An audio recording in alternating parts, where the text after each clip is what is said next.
Friend, સ્વાગત કરું છું તમારું અમારા મિની વ્લોગમાં. તો મોર્નિંગની શરૂઆત થઈ ગઈ છે ને આજે કામવાળા માસી આવ્યા નથી, તો આજે ઘરનું કામ બધું જાતે કરવાનું છે. અને પછી હું કામ કરતી ધ્યાનને પછી નાશ લેવડાવવા બેસાડ્યો હતો અને મમ્મી કપડાં ધોઈ રહ્યા હતા પપ્પાના.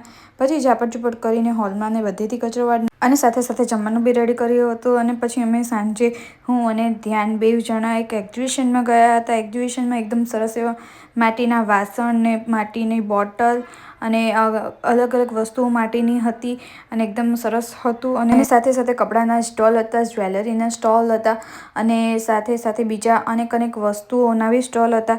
પછી અહીંયાથી મેં એક આયુર્વેદિક ફેસ ક્રીમ લીધી હતી અને એ બી બહુ સરસ હતી. અને આ પોતે જ હોમિયોપેથિક ડૉક્ટર છે, એટલે પોતે ગેરંટી આપીને બધી વસ્તુ આપતા હતા. અને પછી ધ્યાને અહીંયાથી ચોકલેટ લીધી અને પછી અમે લોકો બધી વસ્તુ લઈને ઘરે આવ્યા. અને પછી ધ્યાન આ બધી વસ્તુ દાદાને બતાવતો હતો. અને પછી સાંજે હું અને દિવેશ નારાયણ ભીડમાં નાસ્તો કરવા ગયા હતા. અને પછી ત્યાંથી આવીને પછી મેં ધ્યાનને હોમવર્ક કરાવ્યું. હોમવર્ક કરાવ્યા બાદ પછી મેં એની જોડે માઇન્ડ ચેસ રમી. તો ફ્રેન્ડ્સ, તમને આ મિની વ્લોગ કેવો લાગ્યો? ગમે હોય તો લાઇક, શેર, સબસ્ક્રાઈબ કરજો.